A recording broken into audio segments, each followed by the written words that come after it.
Assalamualaikum warahmatullahi wabarakatuh. Perkenalkan, kami dari kelompok 5 ingin mempresentasikan hasil diskusi kami yaitu tentang perekayasaan pelaporan keuangan teori akuntansi. Baiklah, di sini sebelumnya perkenalkan kami dari kelompok 5 yaitu yang beranggotakan saya sendiri Levi Sukmi Perdani, yang kedua yaitu Lira Wahyuni Noverma, yang ketiga yaitu Liza Wahyuni, yang keempat Lutfi Ali Fibawa, yang kelima yaitu Masyarah Magdalena Putri, dan yang terakhir yaitu Meliani Fitrianti. Baiklah, untuk materi yang pertama akan dijelaskan oleh teman kita yaitu Meliani. Kepada Meliani dipersilahkan. Baiklah, saya akan menjelaskan mengenai perekayasaan dan pelaporan keuangan.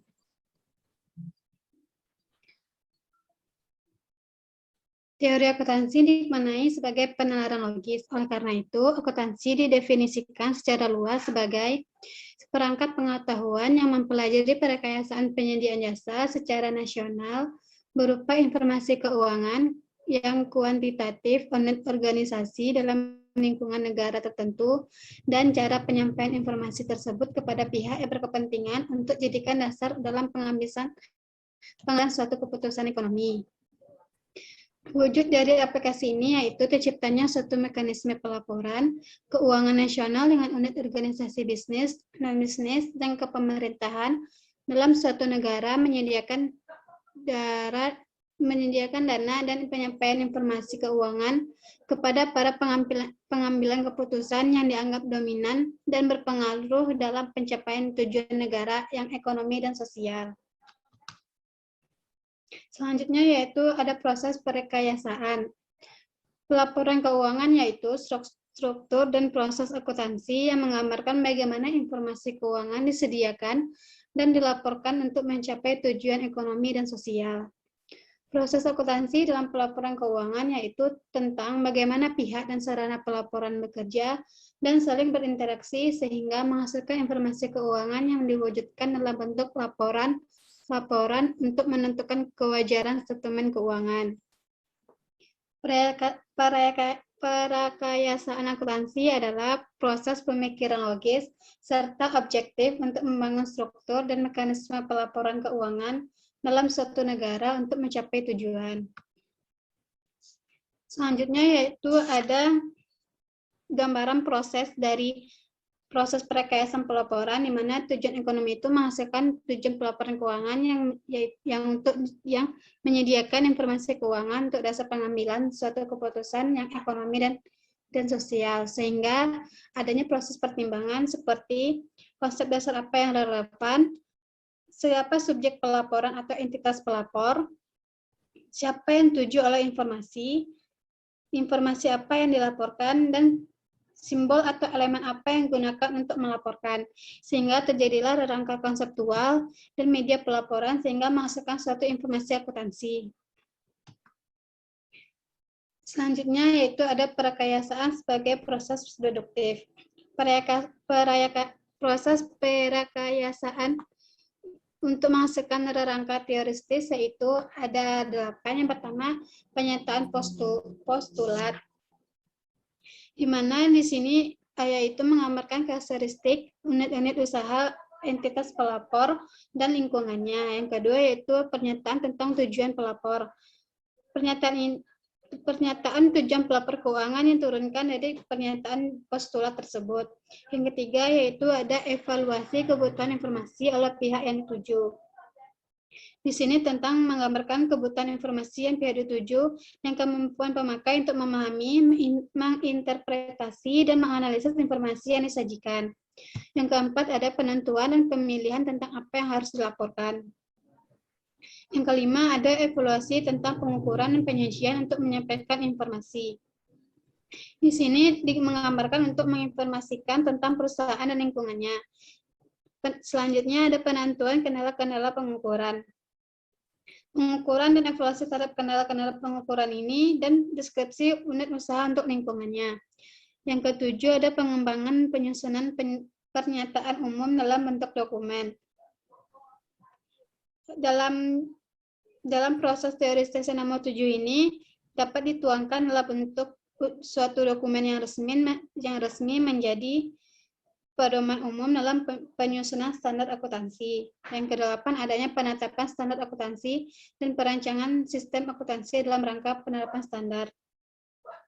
Yang rangka teoretis akuntansi nomor 8 ini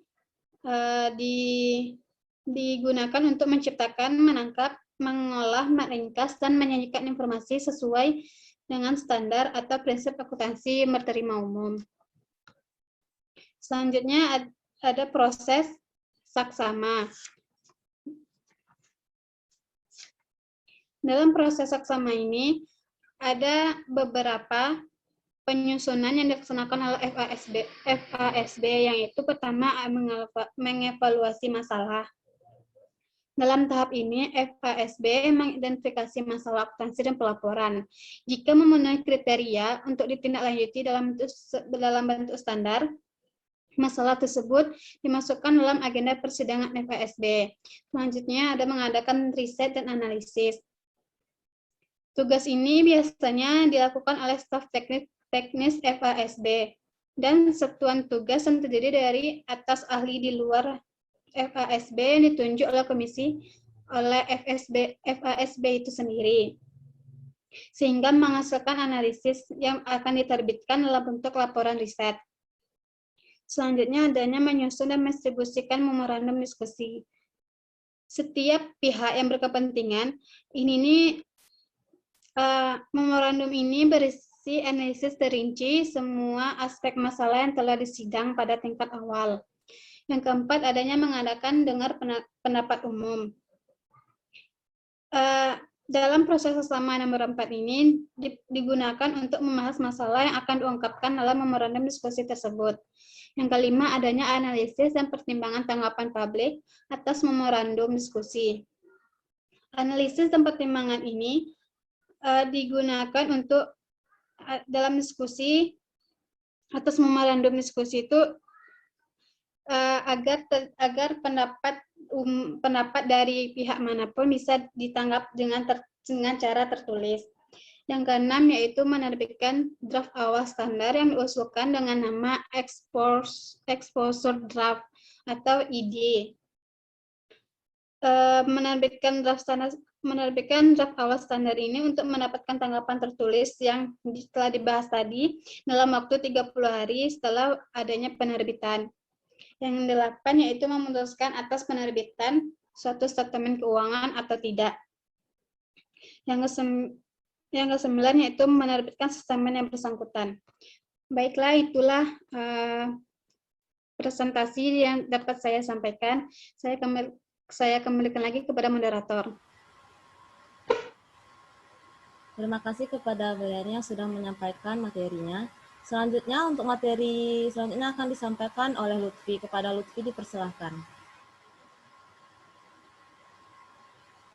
Baiklah, untuk penyampaian materi selanjutnya akan saya lanjutkan, yaitu PPT-nya tolong di slide dulu.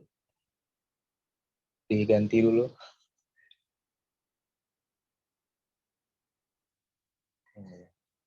Baiklah, selanjutnya itu konsep informasi akuntansi. Salah satu kata kunci penting dalam definisi akuntansi adalah informasi keuangan. Nilai informasi adalah kemampuan informasi untuk meningkatkan pengetahuan dan keyakinan pemakai dalam pengambilan keputusan. Simbol-simbol atau elemen-elemen yang termuat dalam seperangkat statement keuangan sebenarnya tidak mempunyai makna kalau tiap elemen diinterpretasi sebagai objek yang berdiri sendiri. Artinya, satu elemen dan jumlah rupiahnya belum memberi informasi kalau tidak dihubungkan dengan elemen lainnya. Semua elemen harus diinterpretasi sebagai satu kesatuan. Lanjut.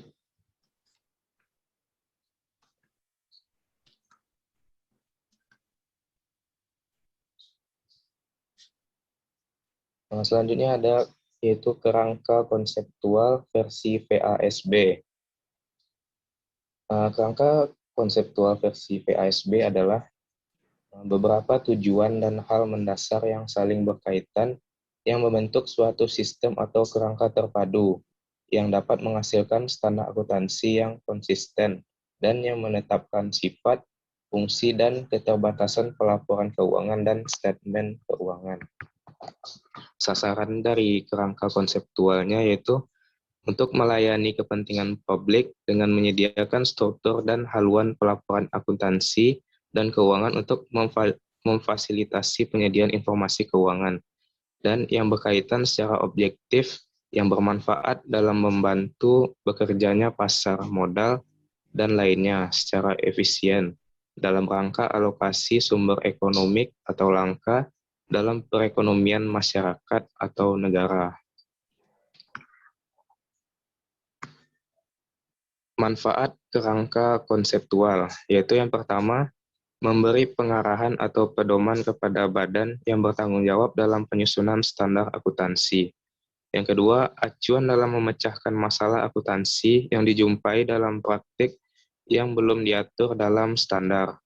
Lalu yang ketiga, menentukan batas-batas pertimbangan dalam penyusunan statement keuangan. Yang keempat, meningkatkan pemahaman dan meningkatkan keyakinan terhadap statement keuangan. Lalu yang terakhir, meningkatkan keterbandingan statement keuangan antar perusahaan. Komponen konsepnya yaitu yang pertama ada tujuan pelaporan keuangan, yang kedua kriteria kualitas informasi, yang kedua kriteria kualitas informasi, yang ketiga elemen-elemen statement keuangan, yang keempat pengukuran dan pengakuan.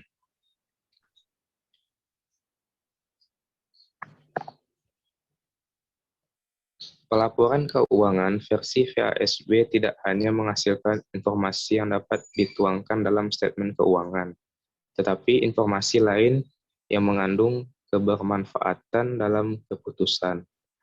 Selain dituangkan dalam statement keuangan, informasi dapat disediakan dalam berbagai media dan cara. Nah, selanjutnya itu kerangka konseptual versi IASC. IASC menyebutkan sebagai tujuan statement keuangan, bukan tujuan pelaporan keuangan yang dimaksudkan oleh VASB. Meskipun begitu, IASC menegaskan bahwa statement keuangan merupakan bagian dari proses pelaporan keuangan.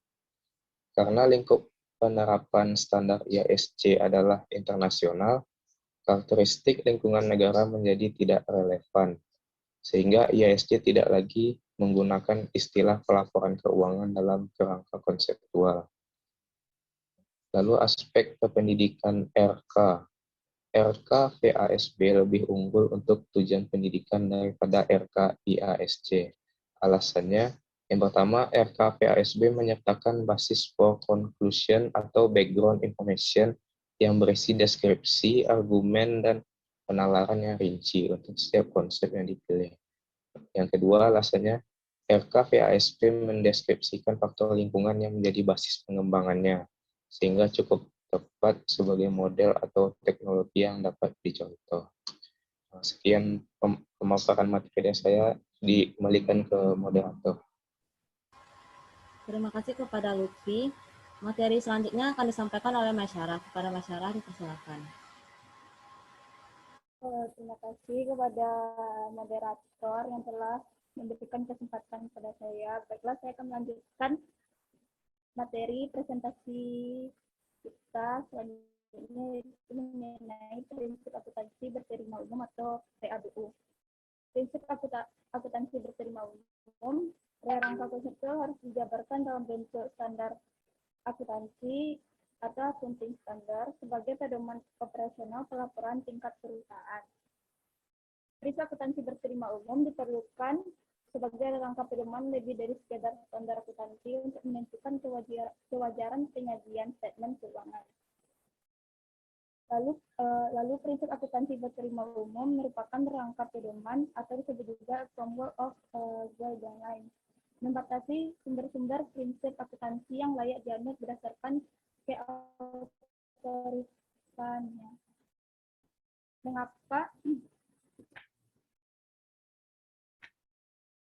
Mengapa kriteria kewajaran penyajian statement keuangan adalah prinsip akuntansi berterima umum? Ada beberapa alasan kriteria kewajaran penyajian statement keuangan. Yang pertama, tidak semua ketentuan perlakuan akuntansi dapat atau telah dituangkan dalam bentuk akuntansi. 2. Bila standar akuntansi secara eksplisit dijadikan kriteria dan dinyatakan dalam lapor auditor, dikhawatirkan terjadi kewajaran, hanyalah bersifat formal, bukan bersifat substantif. Yang ketiga, mencapai kualitas informal yang tinggi. Ukuran kewajaran harus merupakan rangka pedoman yang cukup komprehensif, meliputi aspek teknis dan konseptual.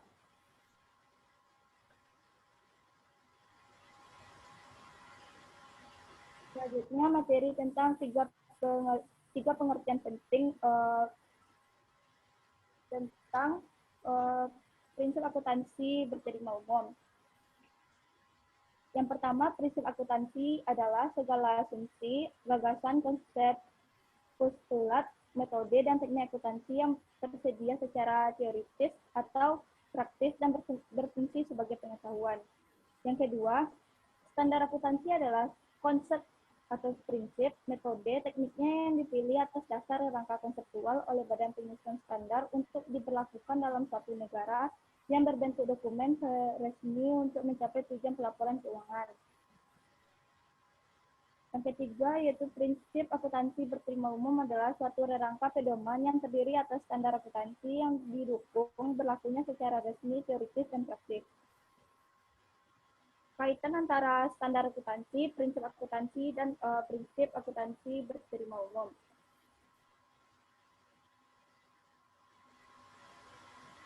Dapat disimpulkan bahwa prinsip akuntansi berterima umum tidak sama dengan standar akuntansi dan keduanya juga harus dibedakan dengan pengertian prinsip akuntansi. Seperti dijelaskan di PPT bahwa prinsip-prinsip akuntansi, accounting principle, semua konsep, ketentuan, prosedur, metode, teknik yang tersedia secara teoritis atau praktis. Lalu dipilih oleh Badan Penyusun Standar. Lalu disebut dengan standar akuntansi. Selanjutnya pada praktik-praktik jahat, ketentuan praktik yang tidak diatur dalam standar akuntansi termasuk peraturan pemerintah atau badan lain, kebiasaan dan kompetensi. Dipilih oleh penyaji statement keuangan. Dengan bagan di atas dapat disimpulkan bahwa prinsip akuntansi berterima umum.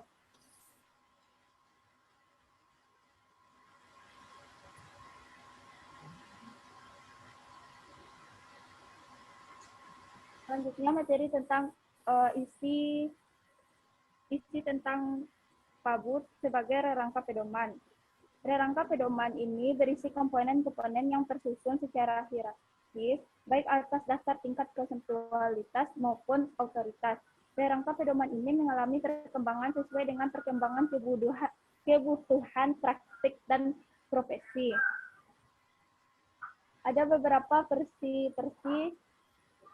PABUT. Yang pertama yaitu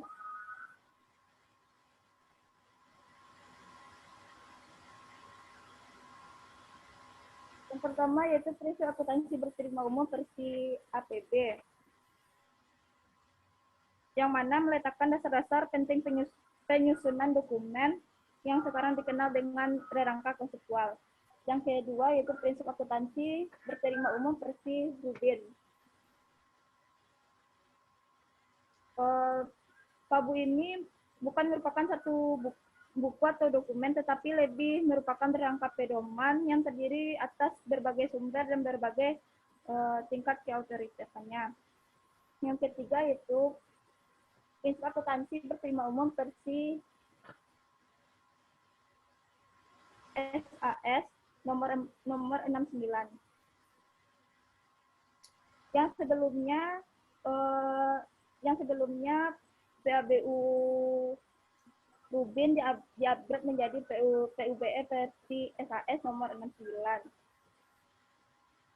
Selanjutnya PABU versi STAP, yang mana prinsip akuntansi berterima umum standar profesional akuntan publik, disusun dari dua sumber, yaitu ICPE sama SAS. Berikutnya rangka pedoman tentang apa? Rangka pedoman yaitu meliputi berbagai elemen, pos atau objek statement keuangan atau istilah yang digunakan dalam pelaporan keuangan. Selanjutnya, pengukuran atau penilaian. Pengukuran rangka pedoman ini lebih berhubungan dengan masalah penentuan jumlah.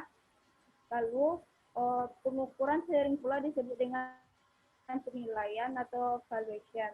Selanjutnya, pada pengakuan rangka pedoman yaitu pencatatan suatu jumlah rupiah atau pos ke dalam sistem akuntansi sebagai jumlah tersebut akan mempengaruhi suatu pos dan terefleksi dalam laporan keuangan. Berikutnya ada penyajian dan pengungkapan. Terima kasih kepada Maisarah. Materi selanjutnya akan disampaikan oleh Lira. Kepada Lira dipersilakan.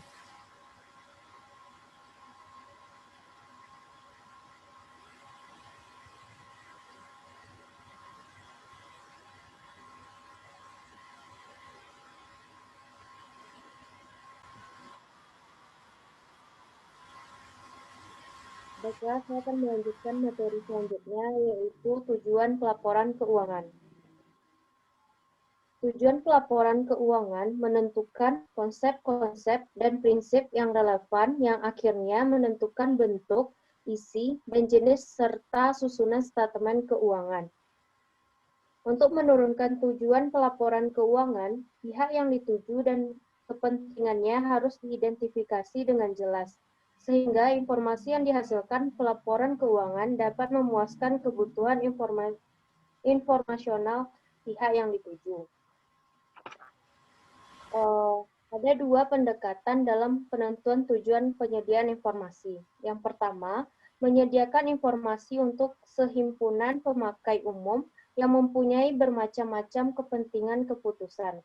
Yang kedua, yaitu menyediakan informasi untuk kelompok pemakai tertentu yang mempunyai kepentingan tertentu yang diketahui. Selain itu, ada tujuan utama pelaporan keuangan dalam rangka konseptual.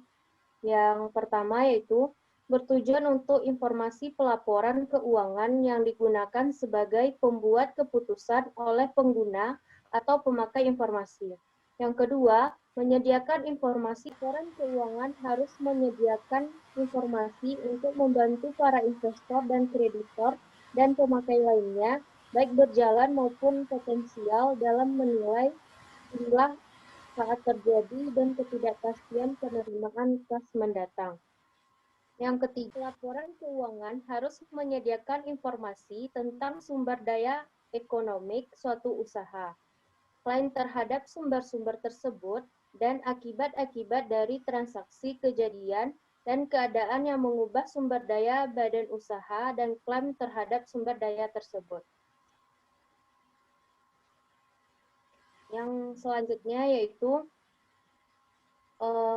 dua kategori menurut VASB, yaitu kategori primer dan sekunder. Yang pertama yaitu kualitas primer terdiri atas yang pertama kerelevanan atau keterpautan atau relevansi. Yang kedua keterandalan atau reliabilitas. Yang ketiga keterujian atau verifiabilitas. Yang keempat ketepatan penyimbolan. Selanjutnya yaitu kualitas informasi sekunder, terdiri dari keterbandingan, konsistensi, dan kenetralan atau netralisasi. Selanjutnya yaitu hierarki kualitas informasi akuntansi. Yang pertama yaitu keterpahaman. Keterpahaman adalah kemampuan informasi untuk dapat dicerna maknanya oleh pemakai. Yang kedua, keterbautan. Keberpautan atau kerelevanan adalah kemampuan informasi untuk membantu pemakai dalam membedakan beberapa alternatif keputusan, sehingga pemakai dapat mudah menentukan pilihannya.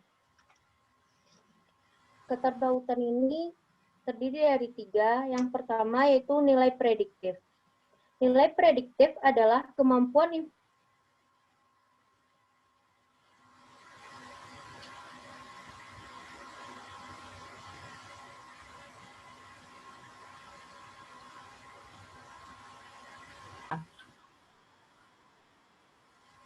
Baiklah, saya akan melanjutkan presentasi dari Lira karena terputus oleh jaringan.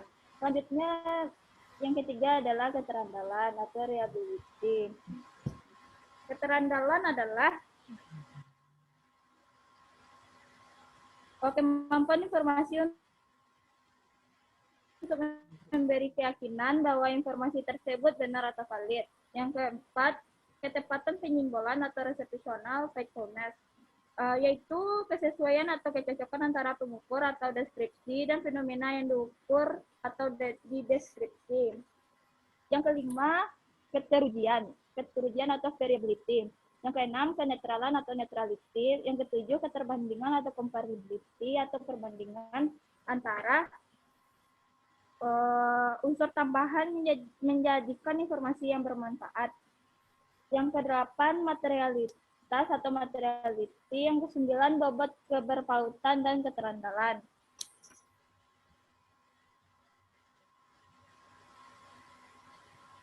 Ada elemen-elemen laporan keuangan. Menurut SFAC nomor 6, menetapkan 10 elemen utama laporan keuangan. Cakupannya bukan hanya perusahaan yang berorientasi laba, tetapi juga organisasi nirlaba. Elemen-elemen laporan keuangan bagi organisasi yang berorientasi laba meliputi 10 macam, yaitu aktiva, kewajiban, ekuitas, investasi oleh pemilik, distribusi kepada pemilik, laba komprehensif, pendapatan, beban, keuntungan, dan kerugian. Adapun bagi organisasi nirlaba ada 7 macam, yaitu aktiva, kewajiban, ekuitas, pendapatan, beban, keuntungan, dan kerugian. Tingkat ketiga, kerangka konseptual, terdiri dari konsep-konsep yang dipakai untuk mengimplementasikan tujuan dasar dari tingkat pertama. Konsep-konsep ini menjelaskan apa, kapan, dan bagaimana unsur-unsur serta kejadian keuangan harus diakui, diukur, dan dilaporkan. Lanjut.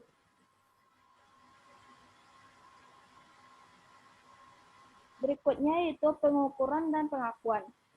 Pengukuran adalah berapa jumlah rupiah yang harus diletakkan pada suatu objek, elemen, atau pos sesuai dengan atributnya sehingga jumlah tersebut mempresentasi atribut yang ingin disajikan serta besarnya atribut dapat dirasakan dan diantar bandingkan.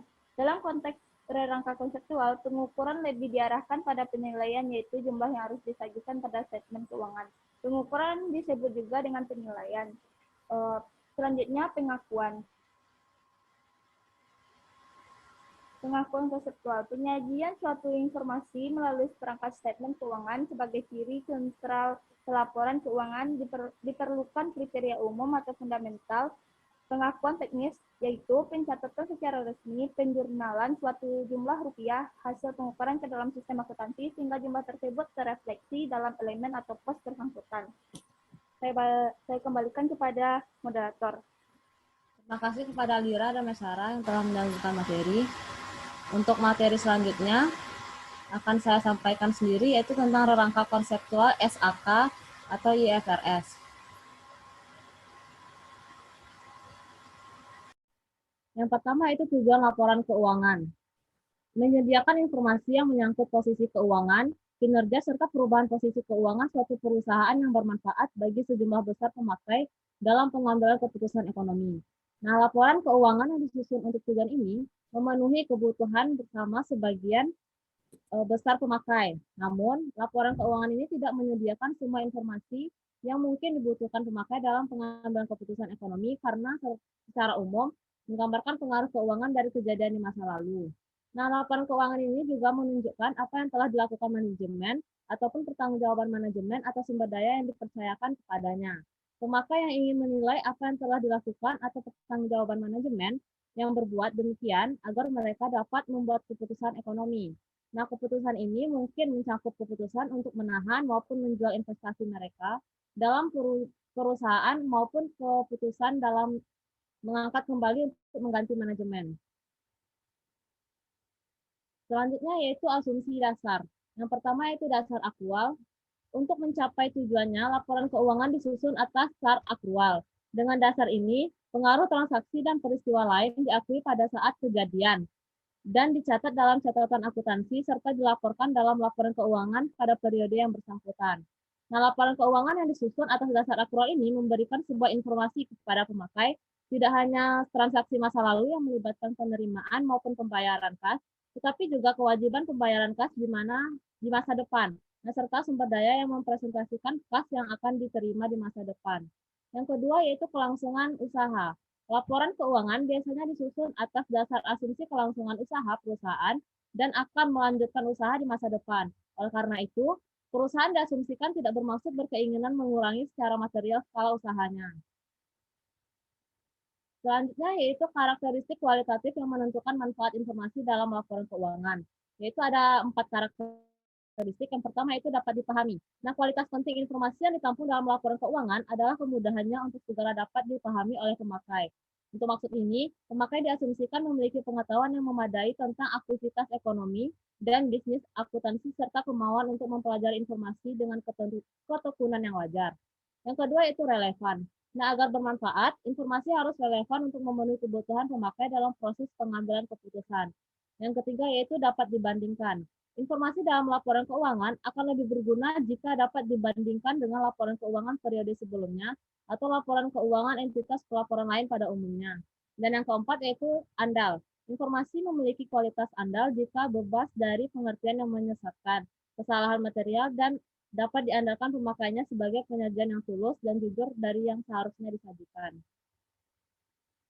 Selanjutnya yaitu unsur laporan keuangan. Nah, laporan keuangan ini menggambarkan dampak keuangan dari transaksi dan peristiwa lain yang diklasifikasikan dalam beberapa kelompok besar menurut karakteristik ekonominya. Unsur yang berkaitan secara langsung dengan pengukuran keuangan yaitu yang pertama yaitu pada posisi keuangan. Unsur-unsur yang berkaitan secara langsung dengan pengukuran posisi keuangan adalah yang pertama aktiva. Sumber daya yang dikuasai oleh perusahaan sebagai akibat dari peristiwa masa lalu dan dari manfaat ekonomi di masa depan diharapkan akan diperoleh perusahaan. Yang kedua yaitu kewajiban, merupakan utang perusahaan masa kini yang timbul dari peristiwa masa lalu. Penyelesaiannya diharapkan mengakibatkan arus keluar dari sumber daya perusahaan yang mengandung manfaat ekonomi. Dan yang ketiga yaitu ekuitas, hak residual atas aktiva perusahaan setelah dikurangi semua kewajiban. Selanjutnya yaitu laporan laba rugi. Nah, unsur yang berlangsung berkaitan dengan pengukuran penghasilan bersih yaitu ada dua. Yang pertama penghasilan.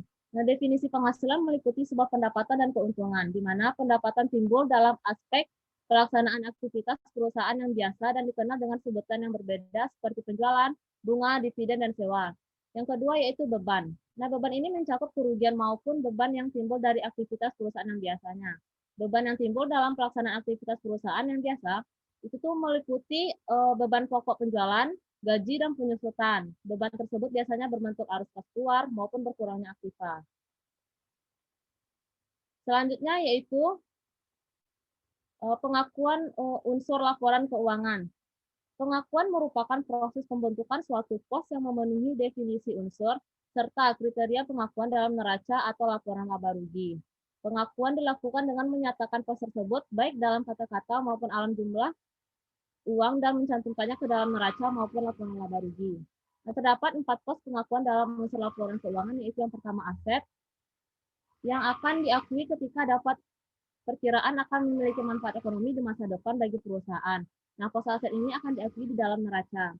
Yang kedua itu kewajiban, yang akan diakui ketika terdapat perkiraan bahwa diperlukan pengeluaran sumber daya yang memiliki manfaat ekonomi untuk melaksanakan maupun menyelesaikan kewajibannya. Nah, pos kewajiban ini akan diakui di dalam neraca. Yang ketiga yaitu pendapatan, yang akan diakui ketika terdapat kenaikan manfaat ekonomi yang berkaitan dengan bertambahnya aset atau menurunnya kewajiban di masa mendatang. Nah, pos pendapatan akan diakui dalam laporan laba rugi. Dan yang terakhir yaitu beban, yang akan diakui ketika terjadi penurunan manfaat ekonomi yang berkaitan dengan menurunnya aset dan menambahnya kewajiban di masa datang. Nah, pos beban akan diakui dalam laporan laba rugi. Selanjutnya yaitu Baiklah, saya akan menjelaskan tentang pengukuran unsur laporan keuangan. Jadi pengukuran adalah proses penetapan jumlah uang untuk mengakui dan memasukkan setiap unsur laporan keuangan dalam neraca dan laporan laba rugi. Adapun dasar-dasar pengukurannya yaitu ada biaya historis, biaya kini, nilai realisasi atau penyelesaian, dan nilai sekarang. Baiklah, saya akan melanjutkan materi dari Liza, yaitu tentang konsep modal serta pemeliharaan modal. Yang pertama itu tentang konsep modal. Nah, konsep modal keuangan dianut oleh sebagian besar perusahaan dalam penyusunan laporan keuangan. Menurut konsep modal keuangan, seperti uang atau daya beli yang diinvestasikan, modal adalah sinonim dengan aktiva bersih atau ekuitas perusahaan. Nah, menurut konsep modal fisik seperti kemampuan usaha, modal dipandang sebagai kapasitas produktif perusahaan yang didasarkan pada unit output per hari. Nah, pemilihan konsep modal yang sesuai bagi perusahaan harus didasarkan pada kebutuhan pemakai lapor keuangan. Jadi, konsep modal keuangan seharusnya dianut kalau pemakai laporan keuangan terutama berkepentingan dengan pemeliharaan modal nominal atau daya beli dari modal yang diinvestasikan. Selanjutnya yang kedua yaitu konsep pemeliharaan modal. Yang pertama, pemeliharaan modal keuangan. Nah, menurut konsep ini, laba hanya diperoleh kalau jumlah finansial dari aktiva bersih pada awal periode setelah memasukkan kembali setiap distribusi kepada dan mengeluarkan setiap kontribusi dari para pemilik selama periode. Nah, pemeliharaan modal keuangan dapat diukur baik dalam satuan moneter nominal atau dalam satuan daya beli yang konstan. Yang kedua yaitu pemeliharaan modal fisik. Menurut konsep ini, laba hanya diperoleh kalau kapasitas produktif fisik pada akhir periode melebihi kapasitas produktif fisik pada awal periode. Nah, setelah memasukkan kembali setiap distribusi, akan mengeluarkan setiap kontribusi dari area pemilik selama suatu periode. Mungkin hanya itu yang dapat kami presentasikan dari kelompok 5. Apabila ada kesalahan, mohon dimaafkan. Assalamualaikum warahmatullahi wabarakatuh. Assalamualaikum